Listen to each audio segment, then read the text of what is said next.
Vous savez comment ça se passe durant une Coupe du Monde, il y a toujours un nombre incalculable de sélections à suivre et même quand on a la chance de pouvoir regarder tous les matchs, il y a quand même des équipes qui nous intéressent un peu plus que d'autres. Et je dois vous avouer que de mon côté, le Portugal, il est dans le groupe de tête des équipes qui m'intéressent particulièrement dans cette Coupe du Monde et ce pour plein de raisons. Salut tout le monde, c'est TMF, on va aujourd'hui parler de la sélection portugaise. Ce qui m'intéresse en fait, c'est déjà qu'il y a pas mal de joueurs que j'apprécie. On a évidemment en tête tous les Parisiens qui se retrouvent au Portugal et qui sont des joueurs qui ont montré des choses formidables en club, donc on a le 12 espoir qu'ils arrivent à faire la même chose en sélection. On verra si c'est possible, mais au-delà de ces Parisiens, il y a quand même plein d'histoires intéressantes à suivre du côté du Portugal. Est-ce que certains joueurs vont enfin réussir à accomplir leur destin et avoir les mêmes performances en les sélections qu'en club? Est-ce qu'on va voir cette grande nation du football être récompensée par une Coupe du Monde en 2026? Est-ce que Cristiano Ronaldo va écrire encore un petit peu plus sa légende ou est-ce que ça va être la Coupe du Monde de trop? Il y a un potentiel de zinzin, mais il y a aussi des choses qui, notamment avec Roberto Martinez, ne fonctionnent pas à merveille. C'est un potentiel brut, c'est un diamant qu'il faut polir et en fait ça fait partie de ces histoires où tu as une indécision totale avant de commencer la Coupe du Monde. Alors peut-être que certains d'entre vous ont des convictions extrêmement fortes sur le fait que le Portugal va réussir, sur le fait que le Portugal va échouer. De mon côté, ma plus grande conviction, c'est que le Portugal va être une sélection où on aura beaucoup d'enseignements et de choses intéressantes à décrypter à la fin. Mais alors, sur les pronostics, si j'en ai, j'irai pas mettre ma main à couper pour autant. Et justement, sur les projections, on terminera la vidéo là-dessus avec une partie sponsorisée par Winamax où je vous donnerai évidemment mon petit avis, où on verra un petit peu où est projeté le Portugal et ce qui fait partie des favoris ou non. Et comme d'habitude, vous avez le code promo TMF10 et le lien en description. Le code promo TMF10, c'est à rentrer lors de votre création de compte. Ça vous donne 10 € en free bet et en plus de ça, votre premier pari est remboursé en cash s'il est perdant jusqu'à 100 €. On va parler du Portugal, j'ai plein de choses à vous dire. Installez-vous confortablement et bienvenue pour cette nouvelle vidéo Talk My Football.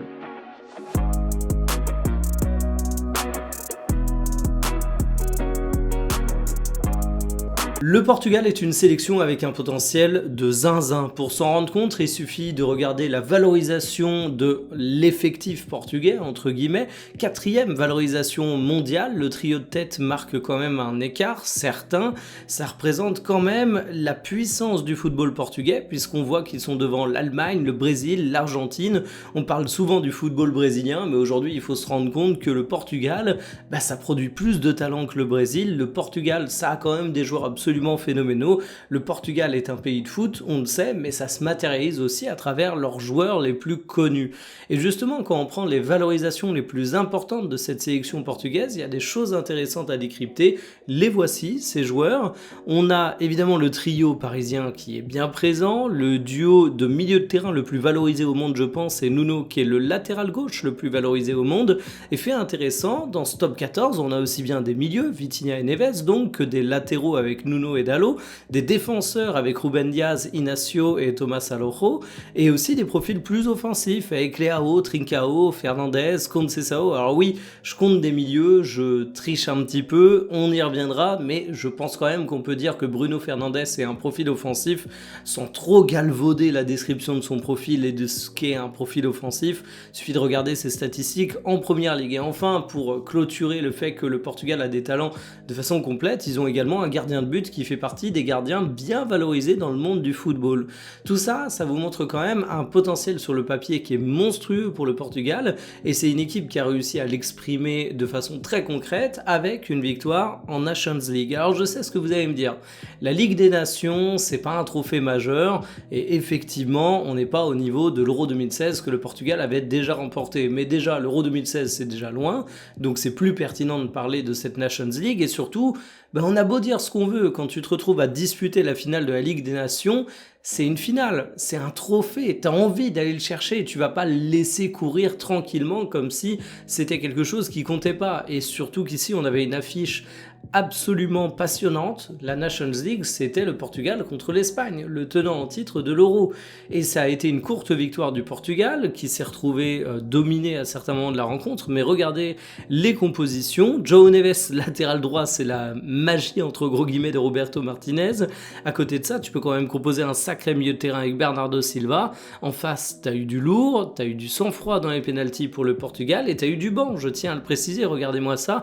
T'avais également de la réserve. Si on se projette sur les matchs les plus récents, dernièrement, t'as eu une rencontre contre les Nigeria qui n'a pas été la rencontre que j'ai le plus appréciée du côté du Portugal. Et malgré tout, c'est une victoire de 1. Les compositions étaient les suivantes. Bon, Fernandez dans le cœur du jeu, faut mesurer l'atout, théorique tout du moins. Dans les faits, c'est parfois un peu plus compliqué, mais c'est un joueur fabuleux. Il fait une énorme saison à United. T'as le fameux milieu de terrain du Paris Saint-Germain. Et ça a été un match un peu moins en vue de Cristiano Ronaldo, il faut quand même bien l'avouer. Donc en fait, quand tu fais un petit peu le tableau d'ensemble de ce Portugal, ça a des joueurs absolument énormes, ça a des joueurs énormes à de très nombreuses lignes. C'est pas une équipe qui est complète et sans faille, bien évidemment, mais quelle sélection peut se targuer d'avoir des joueurs parfaits à tous les postes? À mon goût, absolument aucune. Et on a aussi des joueurs qui sont particulièrement en forme. Donc le Portugal, il faut quand même se rendre compte que c'est un pays de foot et ça a une équipe à la hauteur de sa réputation de pays de foot, c'est-à-dire une équipe très très forte. Quelles sont les limites de la sélection portugaise? Bon, l'éléphant au milieu du couloir, non, je ne vais pas directement parler de Cristiano Ronaldo, je vais parler surtout de Roberto Martinez, parce que franchement, je fais pas partie de son comité fan club. Je trouve que c'est un sélectionneur qui est assez peu inspiré dans son coaching en cours de match, que parfois il a des choix de composition qui peuvent être critiquables, des anomalies tactiques qui ressortent relativement souvent. Et puis de manière générale, le Portugal, c'est quand même une sélection avec des joueurs qui ont un ADN de jeu relativement marqué, parfois extrêmement différent, qui évoluent dans des équipes qui ne pratiquent pas du tout le même football. Et ça demande soit d'être une sorte de pragmatique qui arrive à tirer le meilleur des joueurs, soit au contraire un dogmatique très fort qui arrive à construire une identité propre au Portugal. Moi je trouve que Roberto Martinez, il a un petit peu le cul entre deux chaises et que finalement on a beaucoup de joueurs du Portugal où je me dis c'est son frère jumeau un petit peu moins fort qui est en sélection, mais c'est clairement pas le même joueur que celui que je vois en club.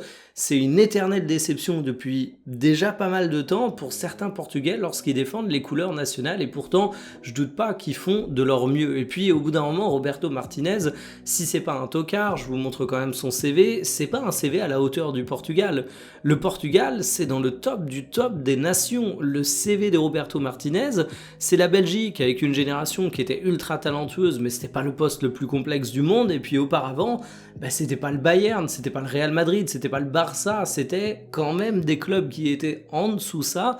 Donc ouais, Roberto Martinez, si on peut déjà avoir un doute sur son CV, dans les faits, ce qu'il nous montre au jour le jour, ça peut également alimenter quelques réflexions, quelques critiques. Et moi, je trouve que le plein potentiel de cette sélection portugaise, il n'est pas du tout obtenu par son sélectionneur. Et puis l'autre éléphant dans le couloir, c'est évidemment Cristiano Ronaldo. Alors Cristiano Ronaldo, c'est un cas particulier parce que c'est un mec qui a toujours l'instinct du buteur et je pense qu'à 90 ans, il l'aura encore. Donc on peut pas être définitif sur Ronaldo en disant il fera forcément une bonne ou une mauvaise Coupe du Monde. Pour moi, il peut faire une Coupe du Monde absolument catastrophique, comme il peut se retrouver parfaitement meilleur buteur de la compétition en mettant quelques buts de renard de surface, quelques pénaltys pourquoi pas, et avec un Portugal qui l'aide à aller particulièrement loin.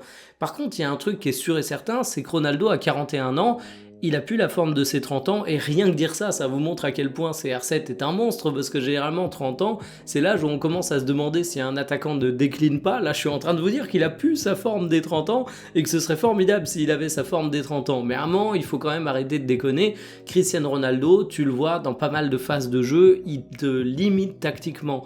C'est plus un joueur qui a le coffre de ses 20 ans. Alors oui, il fait un travail physique qui est salué partout, oui, il a un physique absolument parfait pour faire des photos Instagram, mais au bout d'un moment, on n'est pas à Miss Olympia ou je sais pas quelle compétition de bodybuilding, on n'est pas là pour faire les meilleures photos Instagram, on est là pour produire des efforts à haute intensité sur le terrain, et là-dessus, Cristiano Ronaldo n'a plus ses 20 ans.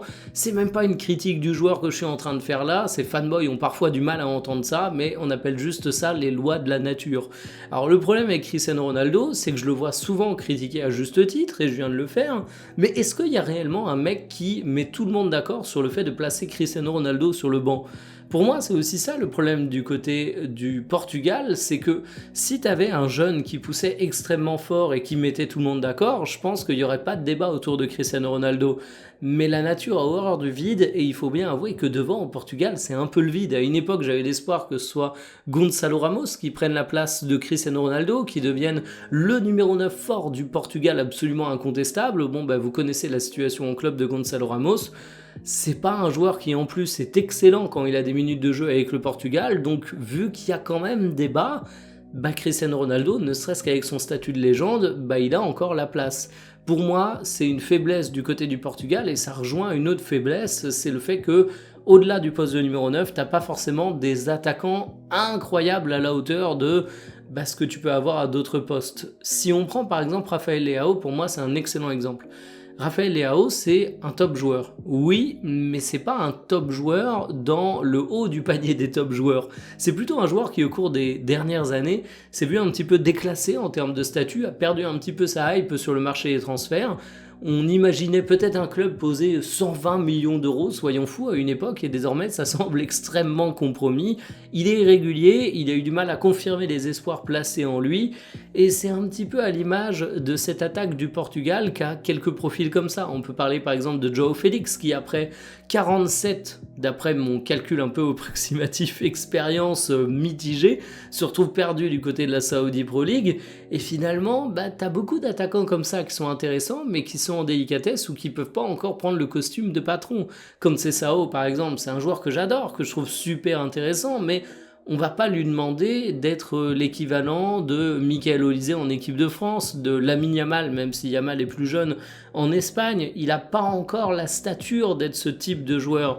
Et t'as beaucoup de questions comme ça qui se posent sur l'attaque du Portugal, et paradoxalement, pour une nation qui a Bruno Fernandes à la création, qui a eu Cristiano Ronaldo durant 2 décennies, qui est un monstre sacré du football, aujourd'hui quand tu regardes l'attaque du Portugal, tu te dis que ça vaut pas le milieu de terrain, ça vaut pas ton latéral gauche pour faire vraiment une référence aux Parisiens, et j'ai même envie de dire que ça vaut pas ta charnière centrale, même si pour boucler la boucle et revenir au sujet initial, avec Martinez, je me dis parfois que ta charnière centrale, elle est moins bonne dans les faits que sur le papier, parce que tu la mets pas toujours dans des conditions idylliques, et ça représente clairement des situations de faiblesse pour le Portugal. Alors qu'est-ce que va être capable de faire le Portugal durant sa Coupe du Monde 2026, avec ce potentiel absolument fou, mais aussi ses limites bel et bien réelles, et un sélectionneur qui sera peut-être pas l'homme de la providence pour réussir à redresser les choses si ça part en cacahuète. Déjà, on va faire les choses dans l'ordre, je vous présente les codes dans une partie sponsorisée par Winamax. Code promo TMF10 à rentrer lors de la création de votre compte, il y a le lien en description, ça vous donne 10 € en free bet, et en plus de ça, votre premier pari est remboursé en cash jusqu'à 100 € s'il est perdant. Le début, c'est évidemment le match face au Congo. Le Portugal est immense favori avec une cote à 1,26. On a eu des surprises depuis ce début de la Coupe du Monde, mais je pense que ça se tente bien. Ensuite, sur les vainqueurs du mondial, on a le Portugal qui est 4e favori, une cote à 9 qui attire pas mal et ça peut se comprendre. On a les cotes pour le Portugal qui atteint la finale à 5,50, la demi-finale à 3,25. Moi, j'avancerais bien sur les quarts que vous voyez à 1,90. Ça me semble être un bon compromis, mais en théorie, ce que je pense du Portugal peut les envoyer en demi. Reste que c'est une petite prise de risque supplémentaire. Sur le stade d'élimination, si vous pensez avoir le stade exact et pas forcément jusqu'où ils pourront aller, vous avez les cotes. Et enfin, il y a un truc que je trouve intéressant à chaque fois, c'est qui va être le vainqueur du groupe K, composé de la Colombie, du Congo et de l'Ouzbékistan. On a le Portugal, cote à 1,50, qui me semble relativement intéressant. Et en fait, moi, le Portugal, si je dois jouer un peu au jeu de projection, je le mets juste derrière les toutes meilleures équipes. Je vois l'Espagne, je vois l'Angleterre, je vois la France, et juste derrière, je vois le Portugal. Mais vous savez comment ça se passe durant les Coupes du Monde? Parfois, on dit que l'équipe qui est annoncée comme l'immense favori ne réussit pas forcément à transformer l'essai. Donc, est-ce que l'Espagne va être à la hauteur des attentes? On a l'Angleterre qui est habituée à décevoir au cours des grandes compétitions, mais ils ont Thomas Tuchel sur le banc. Il faudra qu'on en reparle. Ça va peut-être enfin casser la malédiction. Je me dis que sur un malentendu, il y a vraiment une carte à jouer pour les Portugais et que c'est une sélection qui a un tel talent brut, mais qui en plus n'est pas annoncé comme le grand favori que il y a un peu un alignement des planètes qui pourrait faire sens. Dans tous les cas, que ce soit dans la réussite ou dans la défaite, ce Portugal nous donnera plein d'enseignements intéressants sur plein de joueurs passionnants.